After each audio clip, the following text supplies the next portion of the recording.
आणि आता आपल्या चर्चेकडे वळूया। मराठा आरक्षणासंदर्भात फडणवीस सरकारने नवा जी.आर. काल काढला आणि मनोज जरांगे पाटील यांच्या बहुतांश मागण्या मान्य झाल्या। तब्बल 5 दिवसांनी जरांगे पाटलांनी आपलं उपोषण सोडलं आणि मुंबईवर चाल करून आलेलं भगवं वादळ तूर्तास शमलं। अभिनंदन, आभार, जल्लोष या सगळ्याचा पूर थोडासा ओसरल्यानंतर सुरू झालं नव्या जी.आर.चं विश्लेषण। या नव्या जी.आर. बद्दल वेगवेगळे विचार प्रवाह समोर येत आहेत। मराठा समाजात 2 मतप्रवाह आहेत। स्वतः जरांगे म्हणतात या जी.आर. मधून मराठ्यांच्या आरक्षणाचा मार्ग मोकळा झालाय, तर त्याचवेळी काही मराठा समन्वयकांनी मात्र या जी.आर. बद्दल नाराजी व्यक्त केली आणि सरकारनं पुन्हा तोंडाला पानं पुसली अशी त्यांची तक्रार आहे। तिकडे ओबीसी समाज या जी.आर. नंतर काहीसा दुखावला जाणं अपेक्षित होतं, कारण ओबीसींमधून या आरक्षणाला अगदी सुरुवातीपासूनच विरोध होता। त्यामुळे त्यांनी न्यायालयात जायची तयारी ठेवली। दुसरीकडे काही ओबीसी आरक्षण अभ्यासक मात्र या जी.आर.मुळे ओबीसींच्या आरक्षणाला फटका बसणार नाही असं म्हणतात। त्यामुळे प्रश्न असा उपस्थित राहतोय की हा नवा जी.आर. हे खरंच आरक्षण मिळाल्याचं वास्तव आहे की भूलथापांचं मृगजळ, याच विषयी आपल्याला आज चर्चा करायची आहे।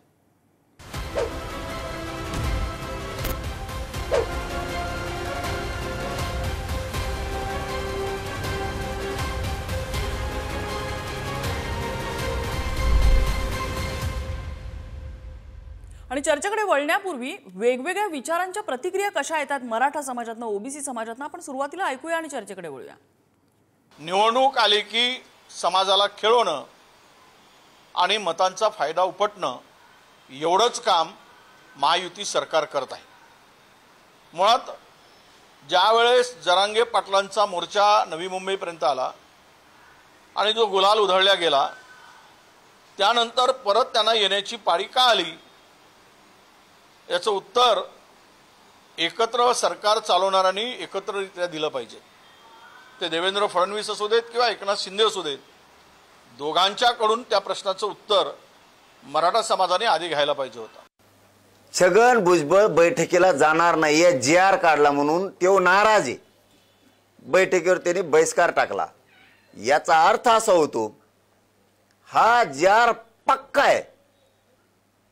समजून घ्या, छगन भुजबळ जर बाहेर पडला तो मुरब्बी आणि अभ्यासून येत आहे। त्याला सगळं कळतंय। ह्या पोराने आरक्षणात महाराष्ट्र घातला तेव्हा आता ओबीसीची बैठक घेतोय अशी पत्रकारांचं म्हणणं आहे, मला माहित नाही। पण गेले मराठे आरक्षणात गेले हे 100% आता सिद्ध झालेलं आहे।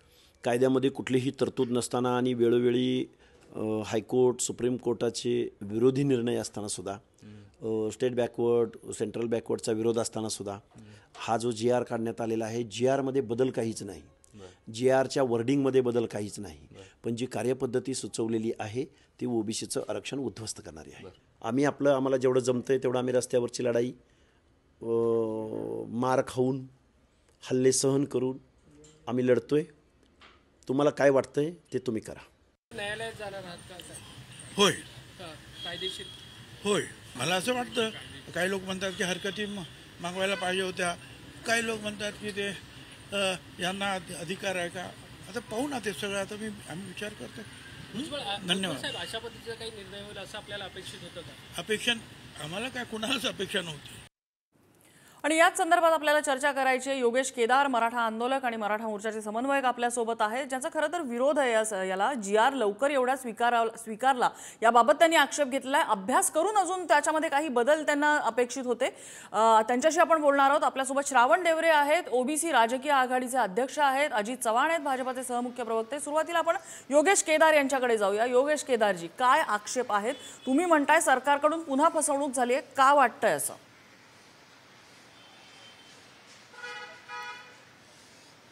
हे बघा, सगळ्यात पहिल्यांदा तमाम महाराष्ट्रातील मराठा समाजाला आणि इतरही सगळ्या महाराष्ट्रवासियांना हे कळलं पाहिजे, मुंबईतलं हे जे आंदोलन होतं हे ऐतिहासिक आंदोलन होतं, अभूतपूर्व होतं आणि आम्ही लाखोंच्या संख्येने मुंबईत या ध्येयानं आलो होतो की आता हा आमचा शेवटचा लढा आहे।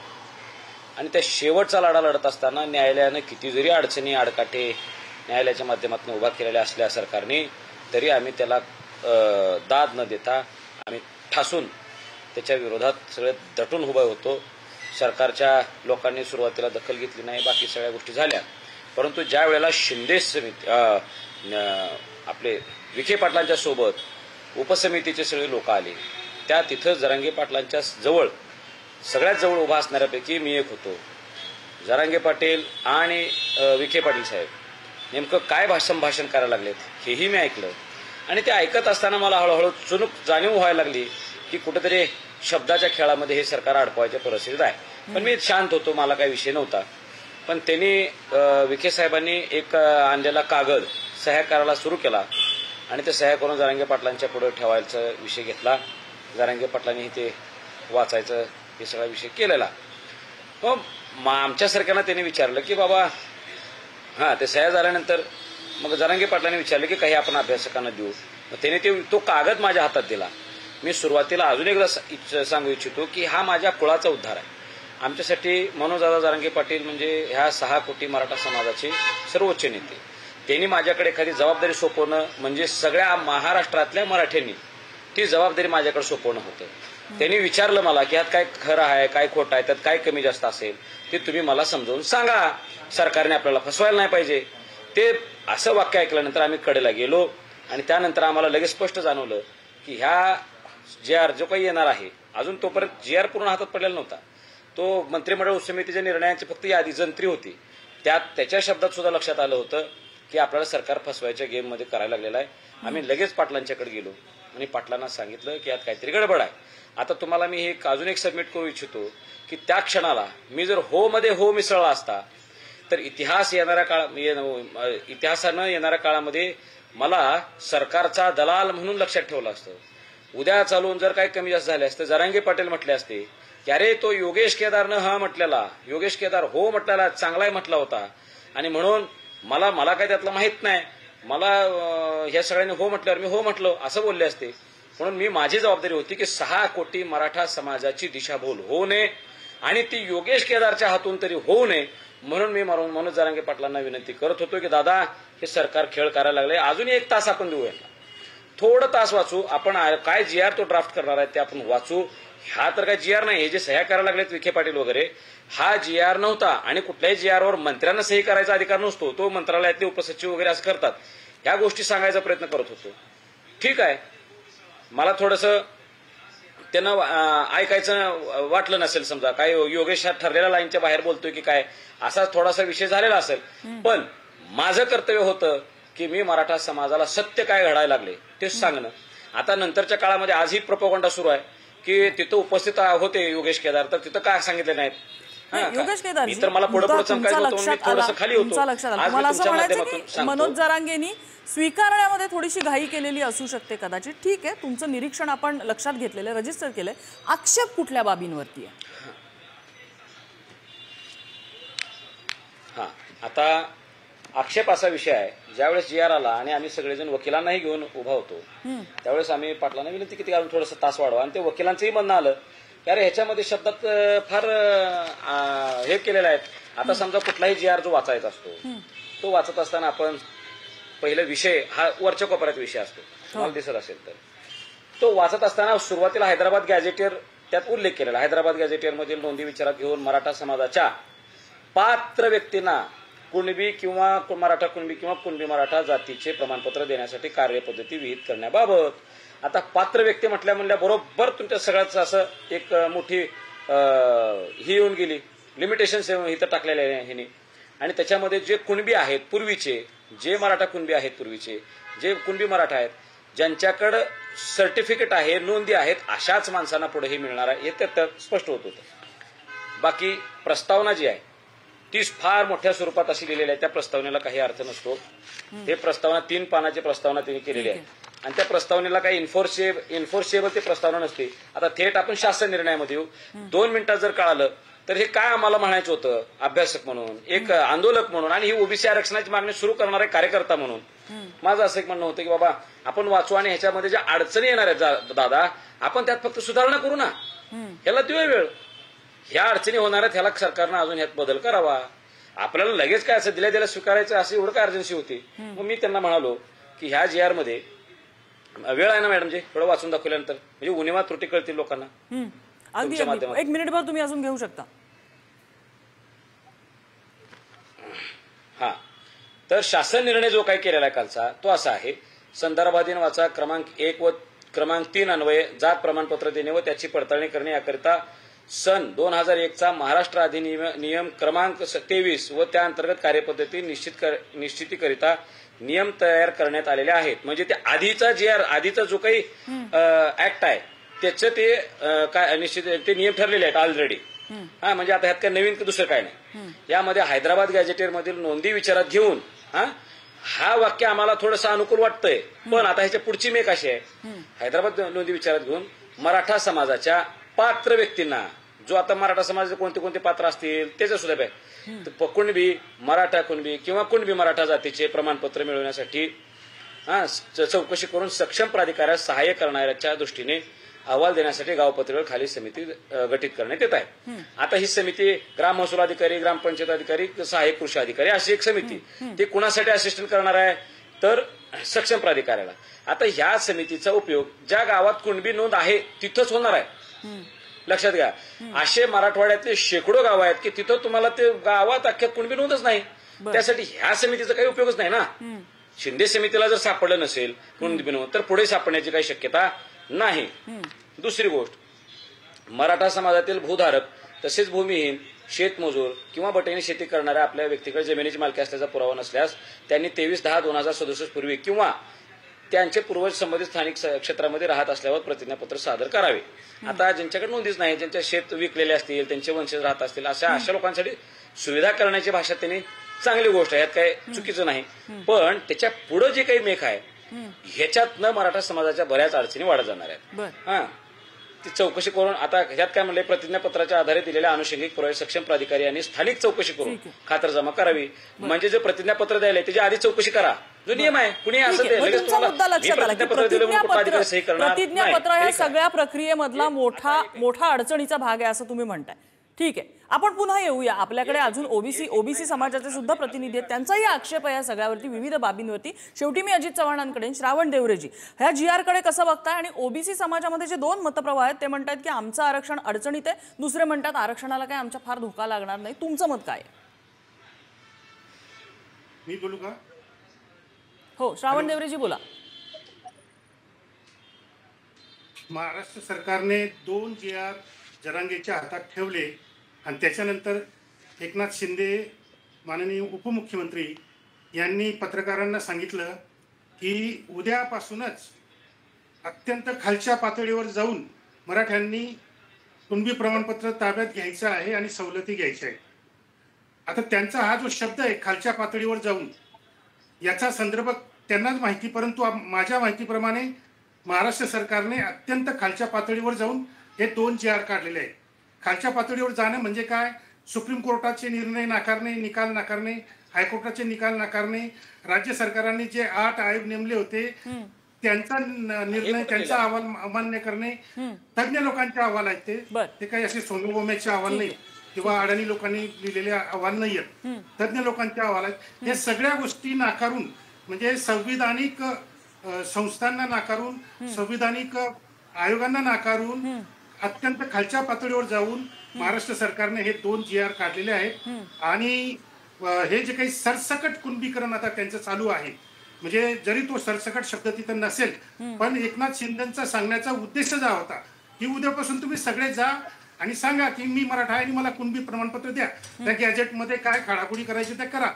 आता हे सगळं जे अशा पद्धतीने दादागिरी चालू आहे, म्हणजे हे सरकार जे आहे ते शुद्ध जर पाहिलं तर हे सरकार शुद्ध मराठ्यांचं सरकार आहे, ब्राह्मणांचं सरकार आहे. इथं ओबीसी, दलित, आदिवासींना न्याय मिळणं शक्य नाही. जेव्हा जेव्हा फडणवीसांचं सरकार येतं तेव्हा हा मराठा आरक्षणाचा प्रश्न पुढे केला जातो आणि मग त्यांच्याकडनं काही ना काही कुठे 10% मिळवा, कुठे इकडे EWS मिळवा, तिकडे हे मिळवा. पण हे सगळे जे काही उद्योग चालू आहेत हे ब्राह्मणांचं सरकार, मराठ्यांचं सरकार असल्यामुळे इथं दलित, आदिवासी, ओबीसीचं म्हणणं कोणी ऐकणार नाही. आणि तुम्हाला आणखी एक गोष्ट सांगतो की GR काढल्यानंतर, तो त्यांच्या ताब्यात दिल्यानंतर दुसऱ्या दिवशी महाराष्ट्र सरकार घोषणा करतं की मंत्र्यांची उपसमिती आम्ही नेमू. आता हे बैल गेला आणि झोपा केला, म्हणजे सगळं काही दिलं गेलं ओबीसीमधलं, आणि आता तुम्ही ओबीसी मंत्र्यांची समिती नेमून काय उपयोग आहे? दिलं तर गेलं सगळं. जर तुम्हाला ओबीसीची मंत्र्यांची उपसमिती जर नेमायची होती तर ती मराठा उपसमिती नेमण्याच्या वेळेसच ही समिती नेमली पाहिजे होते, म्हणजे दोघांशी चर्चा करून जी आर म्हणजे थोडक्यात सरकारची भूमिका म्हणजे आधी जखम द्यायची आणि त्यानंतर त्यावर मलमपट्टी लावायची असं तुम्ही म्हणताय. ठीक आहे, मुद्दा लक्षात आला. अजित चव्हाण, म्हणजे आता दोन्ही समाजाचे आक्षेप आहेत त्याच्यावरती, दोन्ही समाजाकडून आक्षेप घेतले जातात. मराठा समाज म्हणते की तुम्ही आरक्षण दिलं दाखवताय असं की लोण्यासारखा एकदम गुळगुळीत मार्ग असेल, प्रत्यक्षात ती भली मोठी पाचर आहे, अफिडेव्हिट वगैरे ह्या गोष्टी खूप अडचणीच्या ठरू शकतात. इकडे श्रावण देवरे सांगतायत की ओबीसी समाजाच्या आरक्षणाला धोका आहे, धडधडीत धोका आहे या सगळ्यामध्ये.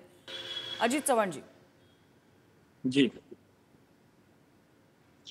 नम्रताजी, माझा आवाज येतोय? हो, बोला बोला, तुमचा आवाज येतोय. नम्रताजी, माझा श्रावण देवरेंच्या आरोपांवरती माझा तीव्र आक्षेप आहे. देवरे साहेब, आपण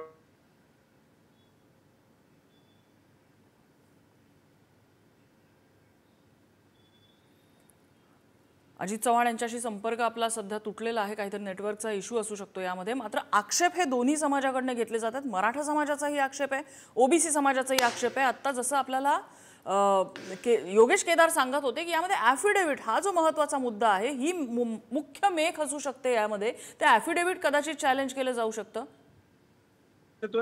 हा, अजित चव्हाणजी बोला, आपला संपर्क पुन्हा एकदा प्रस्थापित झाला, बोला. ॲफिडेव्हिटच्या पुढचा थोडासा एक पार्ट वाचा राहिला. योगेश केदारजी मी येते. अजित चव्हाण यांचा संपर्क झाला, पण त्यांचं म्हणणं आहे सरकारचं म्हणणं काय आहे गावातील. अजित चव्हाणजी बोला. जेव्हा आपण आपल्या समाजाची बाजू मांडायला येतो त्यावेळेला ठीक आहे, तुम्ही अशा पद्धतीनं सरकारवरची टीका करणं, हे या शब्दामध्ये टीका करणं हे काही बरोबर नाही. आपल्याला माहितीये की ओबीसींच्या करता सरकारनं सातत्यानं काय प्रयत्न केलेले आहेत आणि हे सरकार ओबीसींचं सरकार आहे. आपण ज्या पद्धतीनं ज्या शब्दात संभावना केलीत त्याबद्दल मी तीव्र शब्दात नाराजी व्यक्त करतो. आपल्यासारख्या अभ्यासकांनी शब्द जरा जपून वापरायला हवेत, चांगले वापरायला हवे. जातीयवादी मानसिकतेतनं केलेली ही टीका बरोबर नाही असं माझं म्हणणं आहे. दुसरा विषय, अत्यंत चांगल्या निस्पृह पद्धतीनं या आंदोलनामध्ये योगेश केदार सहभागी झालेले आहेत. ते शिवसेनेचे प्रवक्ते आहेत, पण आपलं प्रवक्तेपद बाजूला ठेवून योगेश केदार यांनी मराठा समाजाच्या आंदोलनामध्ये हा सगळा सहभाग घेतला. त्यांनी त्यांची जी प्रतिक्रिया दिली ती प्रतिक्रिया समाज म्हणून लोकांनी ऐकली. योगेशजी, बदल होऊ शकतात ना? म्हणजे आपण ज्या पद्धतीनं कालपासून माध्यमांना वेगवेगळ्या पद्धतीनं सांगताय, लोकांना आता मिळालंय. मी सुद्धा पहिल्या दिवशी असाच एक आक्षेप उपस्थित केला होता, त्यावरनं महाराष्ट्रभरातनं माझ्यावरती टीका झाली. परंतु मुद्दा जेव्हा लोकांच्या लक्षात आला मी काय म्हणतोय, त्यावेळेला तो सगळ्यांनी मान्य केला आणि मी अजूनही त्याच्यावरती ठाम आहे. पण मला एकच इथं आपल्याला सांगायचंय की याच्यामध्ये काही त्रुटी आपल्याला वाटतात तर त्या आपण निदर्शनाला आणून द्या, त्या बदलून घेता येतील ना आपल्याला. पण त्या दिवशी तिथं ज्या पद्धतीनं सगळ्यांचं समाधान होत होतं आणि सरकारनं हा विश्वास दिलेला आहे की हा कोर्टात टिकवण्याची जबाबदारी आमची, एवढंच जेव्हा सरकार सांगते त्यावेळेला आपल्यासारख्या जबाबदार लोकांनी, विधिज्ञांनी, ज्यांच्यावरती समाजाच्या वतीनं हे तपासण्याची जबाबदारी आहे. आता आपण माध्यमामध्ये जाऊन असं बोलणं बरोबर नाही, जेव्हा की तुमचा इतका अधिकार आहे की तुम्ही जर सांगितलं, विखे पाटील साहेब तुम्हाला व्यक्तिगत ओळखतात, तुमची माझी व्यक्तिगत मैत्री आहे, मुख्यमंत्री महोदय आपल्याला व्यक्तिगत ओळखतात, तुम्ही कुणाकडेही जाऊन त्याच्यामध्ये बदल सुचवू शकता. हे समाजाचं काम आहे, हे तुमच्या माझ्या घरचं काम नाही तुम्ही करत आहात, ज्याकरता मी तुमचं कौतुक करतोय. तुम्ही या चर्चा करा, आपण बदलून घेऊ. तुम्ही मीडियामध्ये बोलू नका ना, माझी विनंती आहे आपल्याला. आणि देवरे साहेब, माझा स्पष्टपणे एक आरोप आहे ओबीसीच्या विषयामध्ये कुठेही माननीय मुख्यमंत्र्यांनी सतत ओबीसीची, मराठ्यांची, सगळ्यांची पाठराखण केली आहे. सरकारला मराठीमध्ये आपण मायबाप म्हणतो. सरकारचं काम आहे, सरकार हे जनतेचं आहे, जनतेची सेवा करण्याकरता, लोकांचा हक्क अधिकार अबाधित राखण्याकरता. आणि माझे नेते देवेंद्र फडणवीस साहेब हे 100% मराठा आणि ओबीसी दोघांच्या पाठीशी ताकदीनं उभे राहिलेले. आपल्याला हे माहिती आहे, सकाळपासनं काही ओबीसी नेत्यांनी म्हणतोय मी, जी कोलेकोई सुरू केलेली आहे. मला असं वाटतं महाराष्ट्राची सामाजिक वीण ही उसवू न देणं हे आपल्यासारख्या लोकांचं काम आहे. कारण आपल्यासारख्या अभ्यासकांचं ऐकून आंदोलक रस्त्यावरती उतरत असतात, त्याच्या प्रतिक्रिया येत असतात. त्यामुळे आपण अधिक जबाबदारी दिल्या पाहिजे. अजित चव्हाणजी, त्यांनी आक्षेप घेतलेला आहे, ते कोर्टात जायची तयारी करतात. नाही, गेलं पाहिजे, सरकार बेजबाबदार गेलं पाहिजे. सरकार बेजबाबदार असेल तर लोकांना दोष कशाला देताय? काय ते म्हणतात सरकार बेजबाबदार असेल तर लोकांना दोष कशाला देताय, असा त्यांचा प्रश्न आहे. मग बाकीच्या लोकांना दोष कशाला देतात? तुम्ही जबाबदारीने वागा म्हणून.